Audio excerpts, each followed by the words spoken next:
Sejam muito bem-vindos ao Mesa de Debates. Aqui quem está falando é o Guilherme. E vamos que vamos, pessoal, dar continuidade aqui na nossa programação da semana, conversando, debatendo aí sobre inúmeras questões, né? E falando da luta também da classe trabalhadora internacional. E hoje trata-se aí de uma live internacional, né? Porque eu estou falando aqui com o José Gomes Rata, né? Que está aqui, está na Angola, né? E vamos conversar um pouco, né? Fazer o debate político, né? Sobre a situação política, né? Do país, as lutas que estão ocorrendo, né? Saber um pouco, né? Sobre, né? O cenário político, né, da Angola. Enfim, então, sem mais nem menos, né, peço aí para o José Rata, né, fazer sua apresentação inicial, falar um pouco, né, dele antes da gente começar. Muito boa noite, boa tarde, bom dia, dependendo do local que me escutam ou que me assistem. Eu sou o José Rata, mais conhecido por Professor Rata. Sou artista, membro do movimento Hip Hop Terceira Divisão. Fui preso político entre 2015 a 2016, acusado de tentativa de golpe de Estado por estar a ler um livro. E sou ativista, né? Aquilo que vocês no Brasil chamam comumente por militante, mas o conceito de militante em Angola tem um sentido pejorativo, porque nos remete diretamente à militância partidária política, que não é o caso do Brasil. A militância no Brasil é visto como uma luta de causa, uma entrega em prol de uma causa. Então, eu sou isso, eu sou aquele cidadão irreverente, aquele cidadão inconformado com o nível de vida de Angola, um país extremamente rico no seu subsolo, mas com um solo de cidadãos pobres. Temos as piores taxas do mundo. Estamos em todos os rankings do mundo, estamos lá na cauda. Então, eu sou esse cidadão que olha para a realidade com muita tristeza, mas que não fica no canto, não é? Não lamenta no canto, vai à luta e infelizmente isso tem me valido algumas detenções, algumas perseguições, e uma delas eu já falei aqui. E agradeço também o vosso convite. Certo. E, Rata, primeiramente, qual que é o cenário político hoje da Angola, né? Você falou que foi preso, né, por, né, por simplesmente estar portando um livro, né? Exato.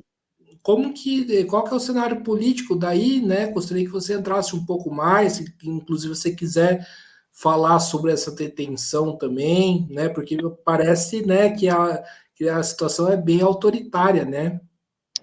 Exatamente. Eu vou falar dessa detenção, se calhar lá mais por fim, se haver algum tempo, porque existem muitas detenções. Nesse momento que nós conversamos, existem presos políticos em Angola. Existem 4 presos desde o ano passado, agosto ou setembro do ano passado, jovens que eu conheço, jovens amigos, e que estão presos só porque foram prestar solidariedade a uma manifestação convocada por mototaxistas. Tratam-se do Adolfo Campos, o Gildo das Ruas, Tanais Neutro e Pensador.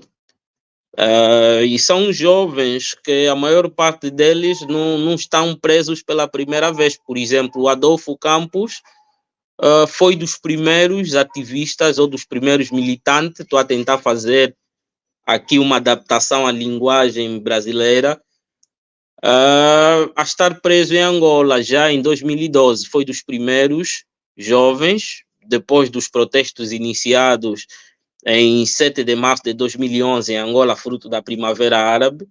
O Adolfo foi dos primeiros a estar preso no processo conhecido como 32 é muito. Infelizmente, esteve preso no período do antigo presidente José Eduardo dos Santos, não é? Porque os protestos naquela altura era contra a longevidade de Eduardo dos Santos, que estava no poder há 32 anos, isso é, de 1979 até 2011, ele esteve 32 anos no poder, e os jovens saíram à rua, e o Adolfo Campos esteve preso naquele período e está preso novamente nesse período. Vai completar dentro de alguns dias 1 ano de prisão. Mas vamos lá voltar àquilo que é o quadro geral de Angola.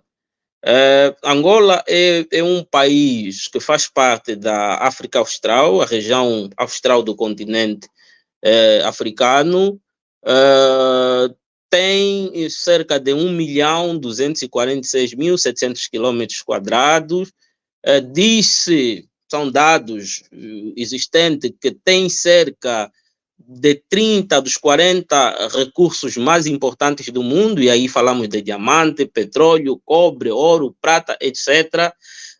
E está limitado a norte pelo Congo Democrático, a sul pela República da Namíbia, a leste pela Zâmbia e a oeste com o Oceano Atlântico e o Brasil do outro lado.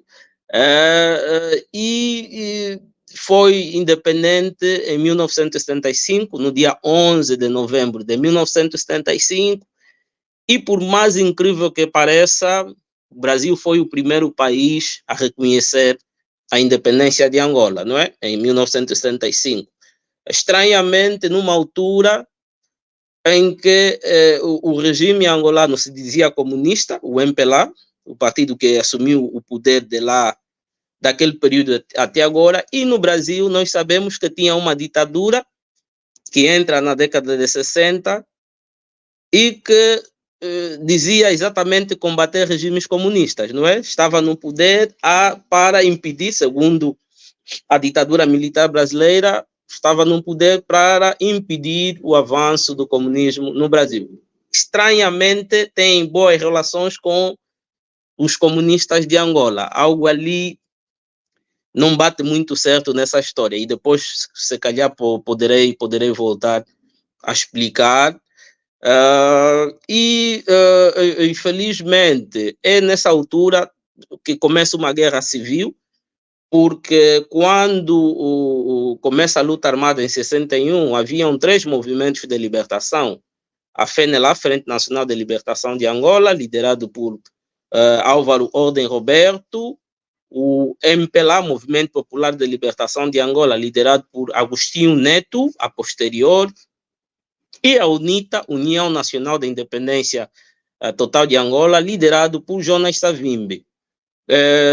Mas nas vésperas da proclamação da independência, que vem na esteira de um acordo, o Acordo de Alvor, há interferência das grandes potências, de um lado a União das Repúblicas Socialistas Soviéticas, que apoia essencialmente o MPLA, e do outro lado os Estados Unidos da América, que inicialmente apoiam a FENELA, mas depois tem um apoio continuado na UNITA. Logo, nas primeiras horas da independência, começa uma guerra civil, que só termina em 2002, não é? Depois da morte em combate do líder da UNITA, Jonas Malheiro Savimbi. Houve um interregno da guerra civil em 90, 91 e que vai terminar com as primeiras eleições em 92, mas no fim, depois dessas eleições, há um recrudescer do conflito militar que só termina, como eu disse, em 2002, depois da morte em combate no Luena do líder Jonas Savimbi, líder da União Nacional da Independência Total de Angola. Nesse período, 2002 até 2010, há um grande crescimento econômico da Angola, e um crescimento econômico influenciado pela crise no mercado petrolífero internacional, essencialmente a guerra no Iraque, o ataque às Torres Gêmeas, inicialmente e depois que vai desembocar na guerra do Iraque, e Angola como grande produtor de petróleo, Angola é a Nigéria em África, e Angola, com aquela estabilidade política, atrai, não é, os interesses dos grandes compradores, nomeadamente os Estados Unidos da América. E a nossa economia cresce a 2 dígitos, crescia a 10%, o que se explica em função dessa viragem que os Estados Unidos da América fazem. Isso fez com que a sociedade angolana fosse um pouquinho mais dinâmica, teve mais contato com o mundo e conheceu, não é, novas vivências e novas realidades. Em 2010 se aprova uma nova Constituição que alarga os direitos e liberdades fundamentais. Em 2011 começam protestos iniciados na Tunísia em 18 de dezembro de 2010, primeiramente pela imolação de Mohamed Bouazizi, que protestava contra a longevidade no poder de Ben Ali na Tunísia, e isso influencia o resto do continente. Em 7 de março de 2011, começam protestos em Angola, e que vão criar uma juventude à volta da alternância política. Naquela altura dizia-se que o José Eduardo dos Santos, presidente de 79, estava há muito tempo no poder e que isso, de certa forma, limitava o exercício dos direitos e liberdades fundamentais, no caso concreto da nossa jovem democracia. Esse movimento vai criar um grupo de estudo convidado por Domingos da Cruz e outros em 2015, que infelizmente no dia 20 de junho desse mesmo ano somos detidos e acusados de estar a preparar um golpe de Estado. Depois disso saímos em 2016, em 2017 a sucessão de José Eduardo dos Santos entra João Lourenço. De princípio, as expectativas eram muito grandes, era a primeira vez em que um presidente foi substituído pela via eleitoral. Em 75, a data da independência, não houve eleições. Em 79, morre Agostinho Neto, primeiro presidente, sob José Eduardo, não houve eleições. E tivemos, em 92, tivemos eleições apenas legislativas, não tivemos eleições presidenciais, porque a guerra depois voltou. E, primeira vez na história angolana, tivemos eleições que trouxeram, apesar de não serem eleições também presidenciais, porque a Constituição de 2010 barrou, mas tivemos eleições que conduziram a um novo presidente da República. As expectativas eram enormes, mas, infelizmente, esse presidente não está a fazer diferente do anterior. Eu tenho dito que a grande diferença entre José Eduardo dos Santos e João Lourenço é que José Eduardo dos Santos nos prendia na rua, não é? Quando nós saíamos a fazer os nossos protestos, as manifestações, e João Lourenço nos prende dentro das nossas casas. Para reforçar essa minha ideia, essa minha opinião, eu, por exemplo, estive preso, a última vez que eu estive preso foi no dia 2 de março desse mesmo ano, 2024, dentro da sede do movimento Terceira Divisão. Não foi na rua, não foi numa manifestação, mas foi dentro da sede do movimento Terceira Divisão, quando nos preparávamos para uma palestra. O que se passa agora? Qual é a realidade atual da Angola?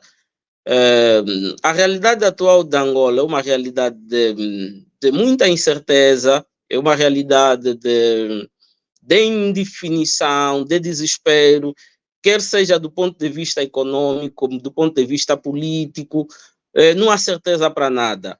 Os jovens imigram, a Assembleia Nacional, que devia ser a voz e o ouvido do povo, não tem competências de fiscalizar o executivo, porque há um acórdão de 2013 que inviabiliza essa atributo à Assembleia Nacional, e a sociedade está à deriva, ninguém faz nada, as pessoas parece que aguardam simplesmente o regresso de Jesus Cristo, não é?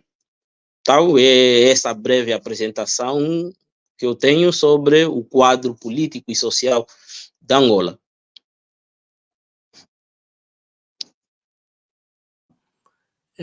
Rata, vou falar um pouco das liberdades democráticas, né? Que acho que é um tema que, né, pelo que eu escutei da sua fala, precisa falar. Aqui no Brasil, né, embora, né, não seja, né, devidamente respeitado, né, temos a liberdade democrática de fazer manifestação, fazer greve, garantido na Constituição, da qual é uma conquista, né, da luta dos trabalhadores. Na Angola, está previsto, né, essas liberdades, como de manifestar, de fazer greve ou não? Do ponto de vista legal, está previsto isso. A nossa Constituição, no seu artigo 47, garante o direito de manifestação e reunião, e, como qualquer país do mundo, as pessoas são livres por natureza, e o direito à expressão é um dos direitos fundamentais, sem os quais a pessoa não vive ou não vive confortavelmente. Mas, partindo do princípio de que Angola é uma ditadura, obviamente que esses direitos são cortados, são limitados. Para terem uma ideia, nesse exato momento em que eu concedo essa entrevista, há discussão na Assembleia Nacional de uma lei, não é, que pretende criminalizar quem, por exemplo, destruir patrimônio público, mas a moldura penal é superior ao crime de peculato, por exemplo. A moldura penal que esse projeto de lei apresenta para quem vandalizar um bem ou patrimônio público vai até os 25 anos de prisão. E por que nós casamos diretamente essa lei ou esse projeto de lei com uma tentativa de corte ou de bloqueio ou de limitação ao exercício do direito de manifestação? Porque tem sido essa a prática, tem se dito que a prática é o critério da perfeição. A prática é que nunca houve uma manifestação, pelo menos desde 2011, que o executivo diga que essa manifestação está conforme as leis, os ativistas ou os cidadãos podem protestar normalmente. Todas as manifestações são vistas pela Polícia Nacional ou pelas administrações do Estado como arruaças. Há uma manifestação no dia 11 de novembro de 2020 que terminou em morte, terminou com assassinato em plena manifestação de Inocêncio de Matos. O quadro que se vive em Angola atualmente é de retrocesso nos direitos e liberdades fundamentais. Agora fala-se de que o atual presidente pretenda um terceiro mandato, porque do ponto de vista constitucional ele tem direito a dois mandatos, não é? Mas ele quer um terceiro e provavelmente essa proposta tem como grande objetivo limitar ou coagir aqueles que eventualmente queiram se manifestar caso o presidente avance para essa tentativa, para essa loucura de um terceiro mandato. O quadro social e político angolano é de veras preocupante por causa dessas razões que eu apresento aqui. Certo. Na Angola, aqui no Brasil, se discute muito a extrema-direita, né? Na Angola, existe uma extrema-direita? Olha, o debate sobre ideologias ou espectros políticos em Angola não é assente. Primeiro, debates, discussões são características de democracias. Só nas democracias é onde as pessoas expressam livremente aquilo que pensam, aquilo que querem ser, aquilo que acham sobre o país ou o mundo. Angola reprime esse exercício, a liberdade de pensamento, a liberdade de expressão. Obviamente que fica muito difícil saber aquilo que a sociedade quer, aquilo que são as tendências. De princípio é isso.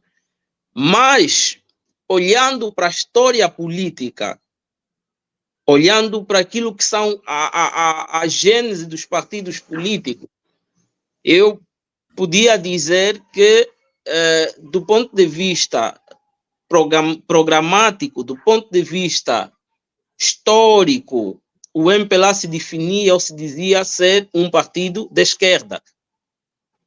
Não é por ser um partido progressista, um partido que se dizia marxista-leninista. Era o nome completo, é movimento, ou já foi MPLA-PT, MPLA Partido do Trabalho, ou dos Trabalhadores.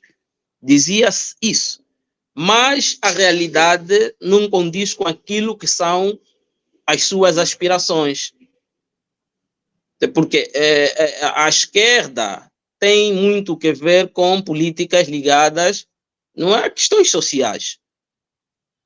A questões sociais. Mas eu também entendo que a confusão que existe em Angola é uma confusão que existe um pouco por todo o mundo. É uma confusão que existe um pouco por todo o mundo. Mesmo no Brasil, fica às vezes difícil perceber quem é a esquerda, quem é a direita, porque parece que no atual governo existe alguma conciliação entre o governo de Lula e alguns da direita. É essa confusão que existe ao nível das ideologias no mundo, apesar de que Marx não era favorável a esse conceito de ideologia, ele dizia que a ideologia é uma subversão da realidade, mas estou aqui a usar a expressão ideologia apenas como uma expressão conceitual para podermos nos entender. Não é? A confusão que existe em Angola é uma confusão que existe um pouco por todo o mundo, apesar de que Angola é pior. Um dos grandes assassinatos que aconteceu em Angola em 1977, a base também era ideológica, porque o Movimento Popular de Libertação de Angola, MPLA, quando surge como uma frente que vai aglutinar vários grupos. Haviam os titistas de Joseph Broz Tito, haviam os maoístas, não é? Haviam várias tendências, e essas eram as tendências, os maoístas que defendiam o comunismo chinês, haviam aqueles que defendiam o comunismo russo, e todas essas ideologias vêm do comunismo, mas que atualmente no mundo existem diferenças. Agora, a UNITA define-se como um partido do centro-direita. Já a sociedade não debate muito essas questões da direita e da esquerda, porque entende que esses partidos ou esses partidos que começaram como um movimento não são coerentes com os seus princípios. Angola se transformou numa ditadura e, como tal, a questão ideológica, a questão dos espectros políticos não se fazem muito sentir. Agora, parece que a sociedade, e também muito por causa desse contacto cultural entre Angola e os outros países, no caso concreto o Brasil, há uma tendência dessa discussão. E até porque depois da abertura democrática, ou abertura para o multipartidarismo, em 92, os americanos controlarem o debate público angolano, não é? Houve uma decepção nas eleições passadas, em 2022, onde os Estados Unidos da América apoiaram claramente a fraude eleitoral angolana e provavelmente temos apreciado alguma tendência de grupos esquerdistas. Há um debate, assim, muito timidamente, alguns ativistas que já falam disso abertamente, ativistas que se definem como comunistas nas redes sociais. Mas ainda é um debate muito prematuro, não é? Certo. E, Rata, perguntar aqui um pouco da esquerda, né? Quais são as linhas políticas, né, que os grupos de esquerda seguem na Angola, né? E gostaria que você falasse um pouco também do seu grupo político, né? Qual linha que, Ok. que ele segue? Ok. Como eu disse, os partidos políticos em Angola são os partidos tradicionais que nós temos. A UNITA e o MPLA. Há um partido recente, não é muito recente, porque resulta da cisão do MPLA, que é o Bloco Democrático, liderado por Flomeno Vieira Lopes e o Nelson Bonavena. Há um partido que se define como esquerda, porque esses saíram, são membros que saem do MPLA. Eu estava aqui a esquecer deles, e até são pessoas assim muito próximas a mim, e estava a esquecer deles. Quanto à sociedade, a sociedade é uma sociedade que luta, é uma sociedade que o programa de ação, se é que eu posso definir assim, a linha pragmática, o programa de ação tem como pano do fundo a alternância política, independentemente da filosofia política que serve de suporte. Fica muito difícil definir de esquerda e direita, mas se nós pegarmos a essência, aquilo que é o conceito puro de esquerda, podemos definir alguns grupos como esquerda. O grupo que eu faço parte, o movimento não é um grupo político, como o companheiro disse, não é? Começa como um movimento de hip-hop e que depois ganha vida, ganha força, ganha protagonismo, existiu há 21 anos, e que tem assumido um grande papel a nível das transformações sociais, ao nível daquilo que são as reivindicações da juventude. É uma plataforma que congrega jovens rebeldes, insatisfeitos, e que temos dado uma direção para uma luta comum, uma luta à volta da alternância política que nós pretendemos. E que somos claramente à esquerda, até porque a expressão terceira divisão vem daquela classe social mais vulnerável. Nós começamos no MUSEC, aquilo que vocês aqui chamam que vocês no Brasil chamam de favela ou periferia. Nós somos do município de Cacoaco, apesar de que eu vivo no Panguila, mas começamos no município de Cacoaco, e sempre tivemos virado às massas, aos grupos mais vulneráveis da nossa sociedade. Mas temos algumas limitações próprias também daquilo que é a característica de um Estado ditatorial. No mês de novembro, Angola completa 50 anos de independência e 50 anos de ditadura. Há 50 anos que não tivemos alternância política, é o mesmo partido. E por aí já se pode ver a limitação que a sociedade tem da compreensão de alguns fenômenos, porque as ditaduras, quando se implantam, o primeiro elemento que cortam nos cidadãos é o acesso à educação. Mas a terceira divisão tem feito o seu papel à medida do possível. Temos membros a viverem aí no Brasil, temos membros a viverem nos Estados Unidos, membros a viverem em Espanha e Portugal, e isso, de certa forma, nos permite ter uma visão global do mundo e nos permite também absorver mais conhecimento e experiência de luta de outras partes do mundo. Certo. Rata, aqui no Brasil, né, se discute muito a luta em defesa da democracia. E esse é um debate que existe dentro da esquerda brasileira, né, sobre que democracia é essa que a gente tem que defender ou não, né? E eu queria saber de você, né? Falar de democracia no abstrato, né?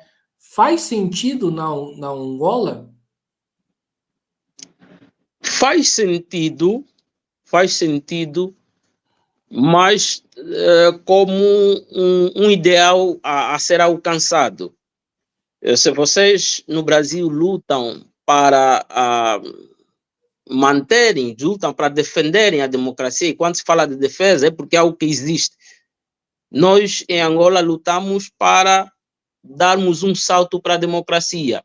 Pretendemos fazer essa transição da ditadura para a democracia. E faz todo sentido nós olharmos a democracia como, se calhar, uma utopia, um sonho, um ideal a ser alcançado,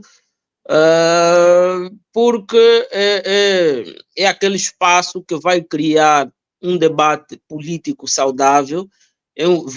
Vamos poder exprimir as nossas visões, a nossa contribuição sobre o país de forma livre e provavelmente, se nós escolhermos as melhores ideias, podemos dar um salto também para o desenvolvimento econômico.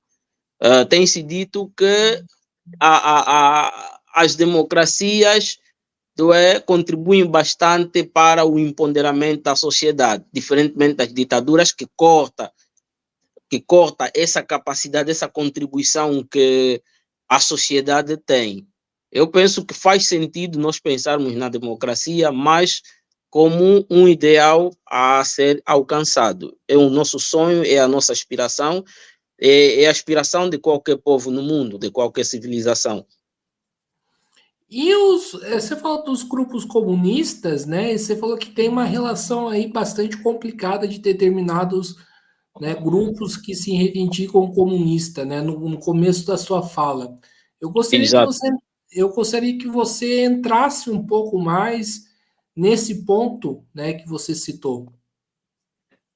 É difícil em Angola, é difícil falar para um angolano que o comunismo visa a elevação do nível de vida, a igualdade, justiça social do angolano, porque o histórico que o país tem é um histórico de opressão. E o partido que está no poder assim, a caminho de 50 anos, vai completar 50 anos dentro de alguns dias, definia-se como comunista. A visão que o angolano tem de comunismo é a visão que tem sobre o MPLA. O MPLA se definia como um partido marxista-leninista e é um partido que matou os angolanos. Fica muito difícil alguém chegar e convencer para o angolano que o marxismo, o leninismo, o comunismo são filosofias políticas viradas à elevação do nível de vida de qualquer pessoa no mundo. A visão que o angolano tem de comunismo é segundo aquilo que foram as práticas macabras e assassinas do MPLA. Eu entendo, eu conheço o comunismo, mas conheci o comunismo em função de pesquisa, em função da leitura, em função da investigação, diferentemente do cidadão. O cidadão vive. O cidadão não é o cidadão letrado, não é o cidadão acadêmico, não. E é assim em todo mundo. A prática diz tudo. A imagem que tem-se de comunismo é a imagem que o MPLA vendeu. Eu falei do 27 de maio, em 77. Em 77, o MPLA, estranhamente, matou membros da sua família política exatamente por serem comunistas. Infelizmente, não se fala do 27 de maio, e quando se fala de forma superficial. As pessoas não vão a fundo nisso, as pessoas não se questionam por que um partido que perseguiu comunistas no Brasil fez aliança com o MPLA, foi o primeiro a reconhecer a independência de Angola. As pessoas não se questionam por que o Nito Alves, José Vanduna e Cita Valles foram assassinados no 27 de maio, acusados de comunistas. Simplesmente pegam o nome, o título, a capa que o MPLA usou como comunista e definem todo o comunismo. As pessoas nem conhecem, as pessoas nem sabem ou nem raciocinam que a primeira revolução, ou a revolução de 1917 na Rússia, é uma revolução inspirada na Revolução Francesa.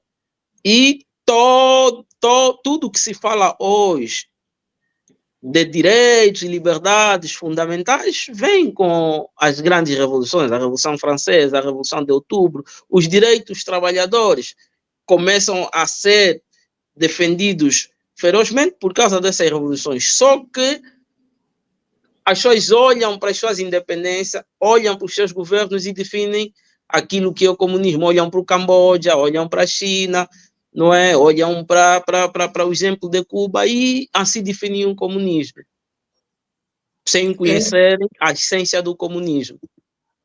Sim. E, Rata, em cima disso, né, eu estava pensando aqui, é possível falar sobre essas tendências aí que você citou, né, o acho que o MPLA, de um stalinismo?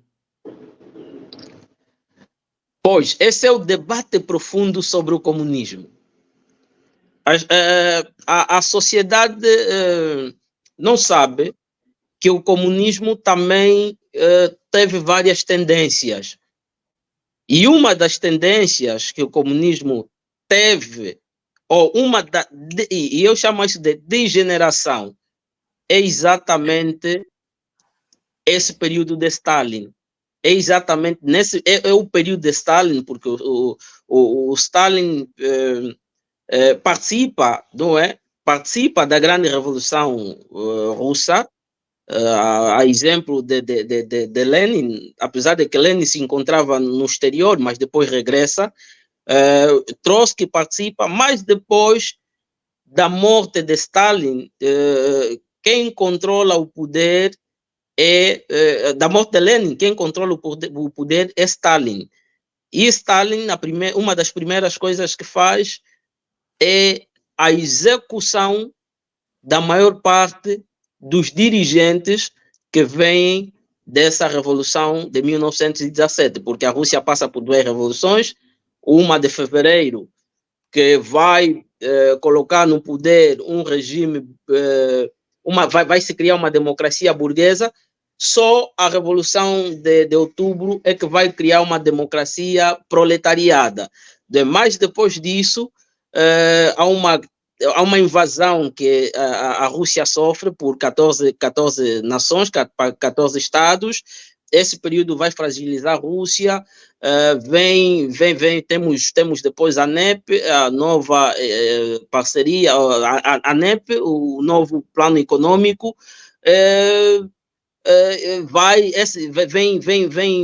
Vem essa guerra com os 14 estados ocidentais, vai fragilizar um pouco a Rússia.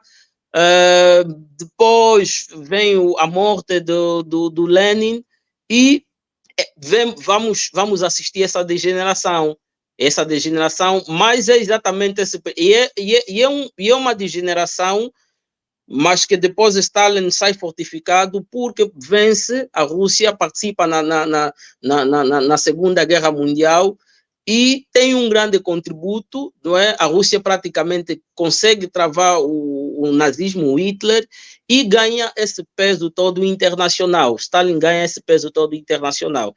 Então, o mundo conhece conhece muito bem o comunismo também por causa dessa visão stalinista, E essa visão stalinista que muitos estados depois vão herdar, a China, a Cuba, apesar de que inicialmente tem um período de glória, muitos países africanos.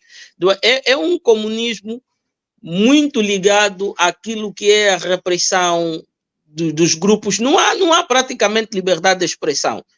Não existem grupos como o Lenin defendia a criação dos soviets. Os soviets que eram grupos assim, tipo grupos paralelos com um poder próprio.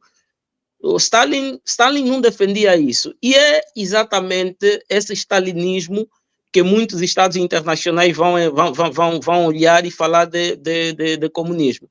Eu penso que tem que se fazer um debate, mas aí está, outra vez, só é possível debate em democracia. E atualmente o poder angolano é suportado pelos Estados Unidos da América. Fica muito mais complicado falar de comunismo quando o poder é apoiado pelos Estados Unidos da América. Um debate franco e aberto, um debate de conhecimentos, fica muito mais difícil, porque os Estados Unidos apoiam ONGs, discutem-se questões muito superficiais,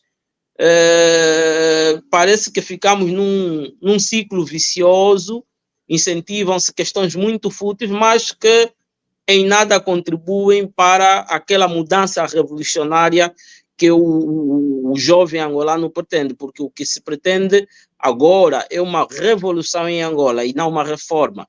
Só que o MPLA tem agora o casamento, está num noivado declarado com os Estados Unidos da América e temos uma luta muito mais difícil de agora em diante. Eu acho bem legal que você citou os Estados Unidos, né, os Estados Unidos nessa conversa, né?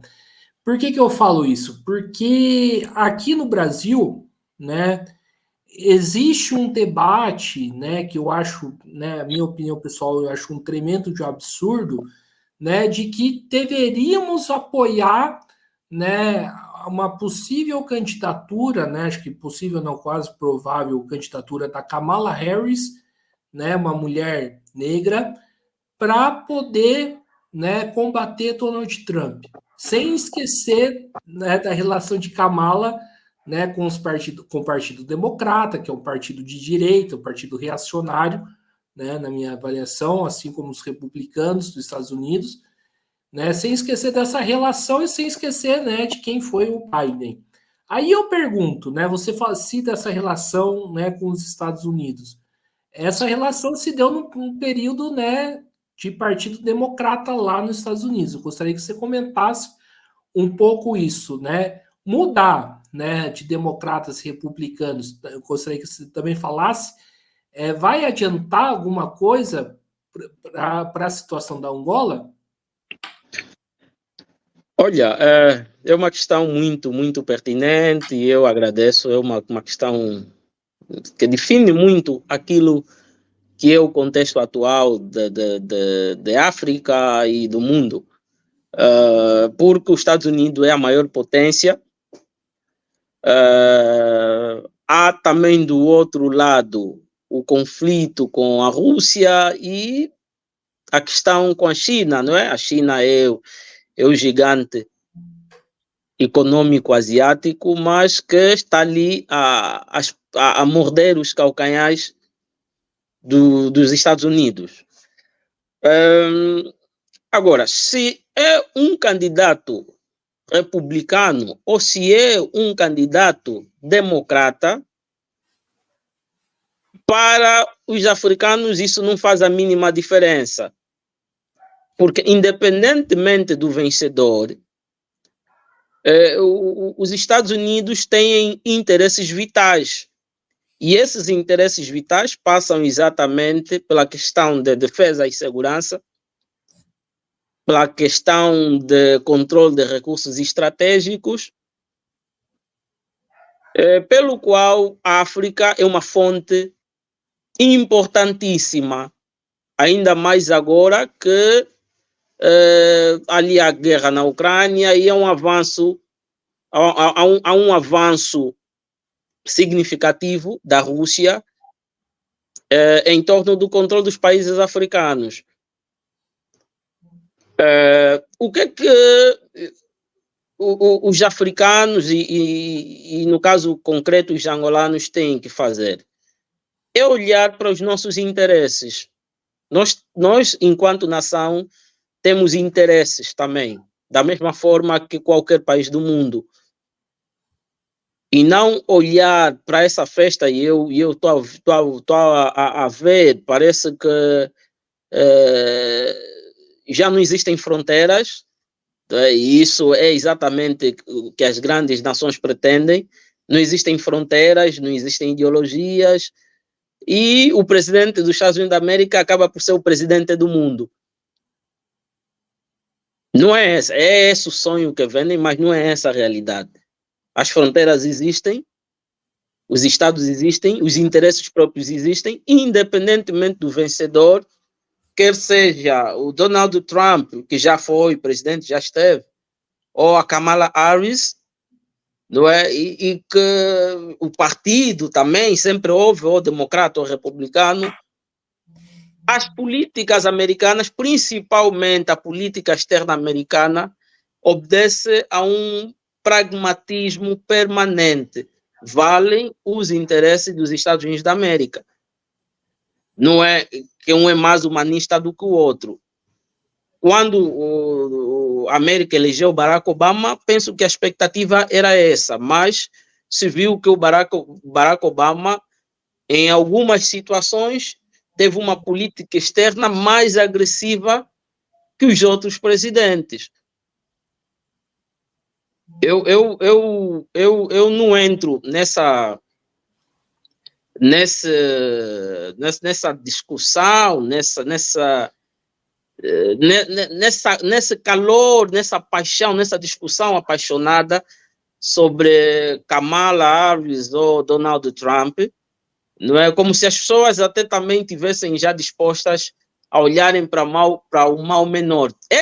As pessoas têm consciência que os Estados Unidos da América têm uma doutrina, têm uma política externa muito agressiva, mas ainda assim preferem a Kamala Harris. É como se alguém estivesse a escolher entre ser apunhalado com uma espada ou com uma faca curta. Para mim, eu optaria por não ser apunhalado.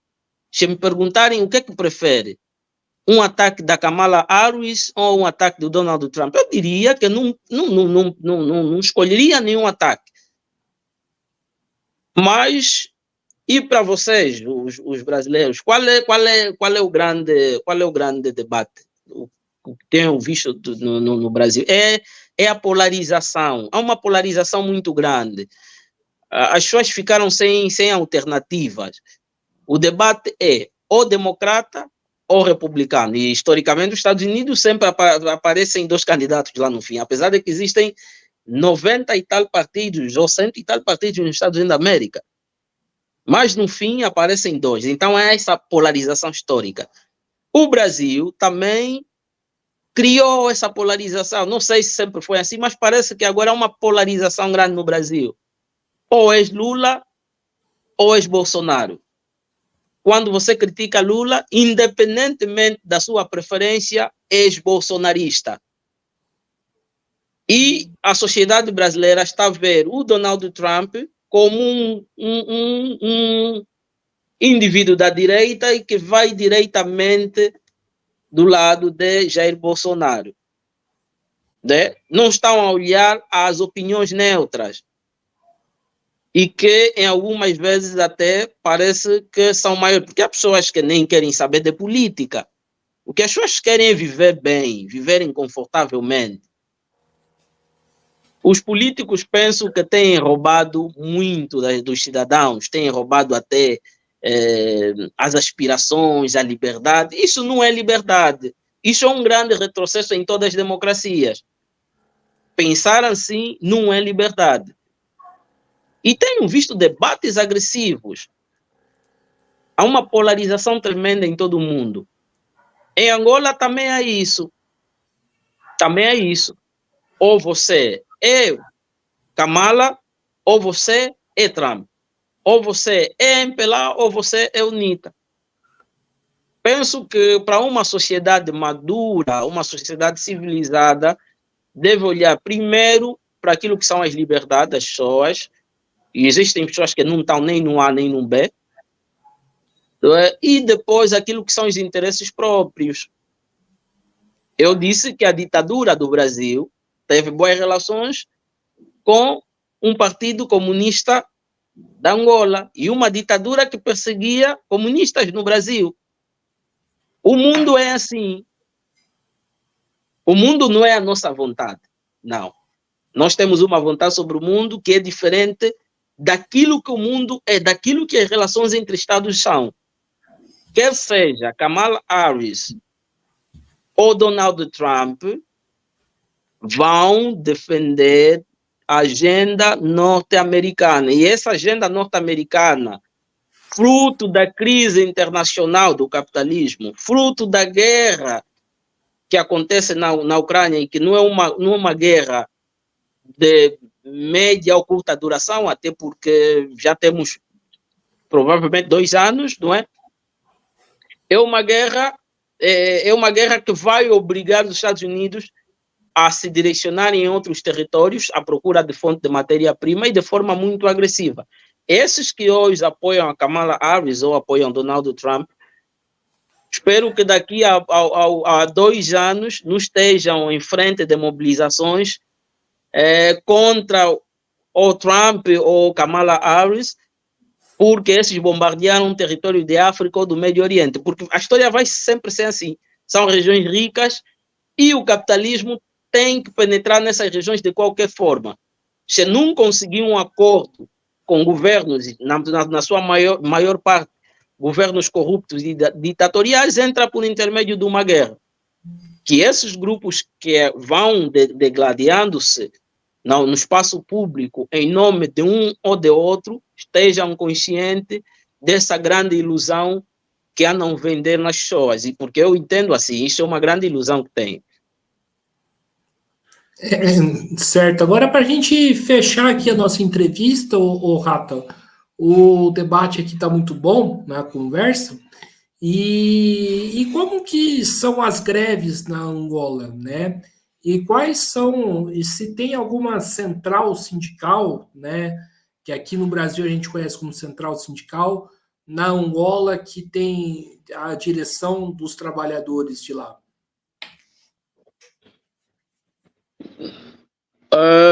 Recentemente nós tivemos uma greve, uma greve que foi decretada por uma frente de sindicatos. Havia a Ordem dos Médicos, o Sindicato dos Professores, o Sindicato dos Jornalistas. Foi a primeira vez na história do sindicalismo angolano onde avançou-se para uma greve, mas de forma unificada, mas que, como se esperava, essa greve não teve os efeitos desejados. A frente sindical pedia ou reivindicava um aumento salarial na ordem dos 100%, e ficou-se na negociação de 30% a iniciar no próximo ano. Os associados saíram decepcionados, mas eu vi naquele ato um grande ato, porque foi a primeira vez a termos uma frente sindical num país de história sindical partidarizada. Nós temos a UNTA, a União Nacional dos Trabalhadores de Angola, que se funda dentro do MPLA. O MPLA, em 75, aglutinou todos os grupos. Para quem era trabalhador, tinha a UNTA, que estava dentro do MPLA. Para quem é jovem, tinha a JMPLA. Para quem é mulher, tinha a OMA, Organização da Mulher Angolana. Inclusive, para quem é criança, também tinha uma organização, que era a OPA, a Organização do Pioneiro Angolano. Esses grupos não eram independentes, contrariamente, e outra vez aí vamos, contrariamente àquilo que o Lenin defendia, né? Porque o Lenin defendia que os sindicatos deviam ser independentes do partido, o que muitos não sabem. E só depois de 91 é que começamos a sentir uma certa liberdade. No 91 nós tivemos as primeiras eleições e tivemos uma transição do monopartidarismo para o multipartidarismo. Surgiram as leis das associações e começamos a sentir alguma liberdade. Surgiu, depois da UNTA, surgiu a CGSILA e surgiram outros vários sindicatos. Tem havido greves, tem havido repressão de muitas greves, mas tem ganhado força. É certo. Então, acho que é isso aí, pessoal. Estamos encerrando aqui mais uma entrevista do Mesa de Debates. Quero aqui agradecer imensamente a oportunidade de conversar aqui, né, sobre o Rata, com o Rata, sobre a situação da Angola. Para a gente do Mesa de Debates, a pauta internacional, o internacionalismo é de suma importância, né? A gente tem aqui as nossas limitações, eu tenho as minhas limitações, por exemplo, né? Não é de gente de qualquer canto do mundo que a gente não consegue trazer, mas algumas pessoas aqui do canal a gente consegue dar um jeito aqui e colocar na nossa programação. Então, agradecendo ao Rata e passo a palavra aí para ele fazer suas considerações finais. Eu agradeço pelo convite, o convite do Guilherme. Nos conhecemos no ano passado, eu estive no Brasil, no congresso da Conlutas, também a quem eu estendo um abraço. Eu sei que começam as eleições municipais no mês de outubro, e a Conlutas tem um conjunto de partidos, um deles é o PSTU, e terá alguns candidatos, não é? Como, por exemplo, o Ciro no Rio de Janeiro, meu amigo, a quem eu estendo um outro grande abraço, e também aos companheiros que nos acompanham, os angolanos que residem no Brasil, que fiquem muito ligados àquilo que são os problemas da Angola. O país conta com todos e todas, apesar de que se encontram no exterior, mas isso é em função da falta de oportunidade do país, quer sejam oportunidades acadêmicas, econômicas e até alguns por perseguição política. Continuem a acreditar que existem pessoas boas em Angola. Angola é um país maravilhoso, é um país que, apesar da pobreza, as pessoas ainda têm um pingo de alegria, têm uma alegria contagiante.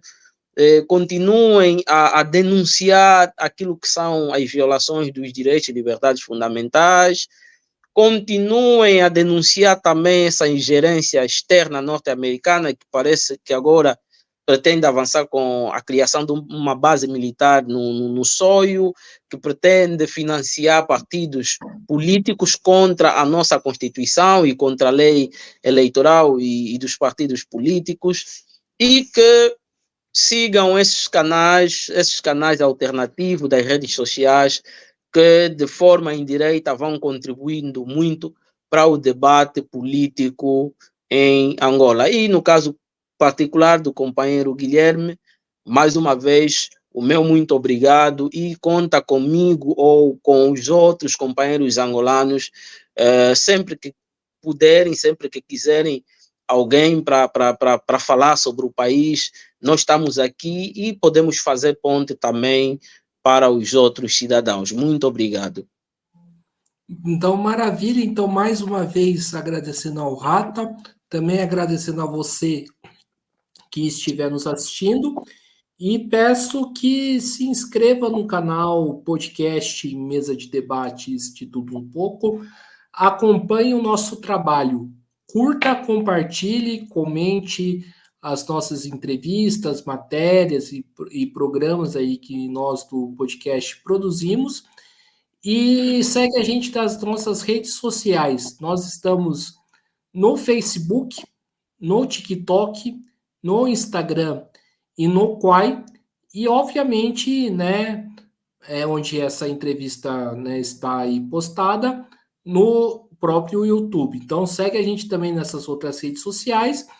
E quem puder, contribua aqui com o nosso Pix, né? O Pix do Mesa de Debates, né? Só para, se tiver alguém da Angola assistindo esse vídeo, né? O Pix é uma ferramenta de transição, né, de dinheiro aqui no Brasil, né? Explicando bem, né, bem por cima. E o nosso Pix é o 385-007-02800 CPF, né? O Pix aqui do Mesa de Debates. Então é isso aí, pessoal, né? Muito obrigado por hoje, é só. Um forte abraço. Ok? Tá, um forte abraço.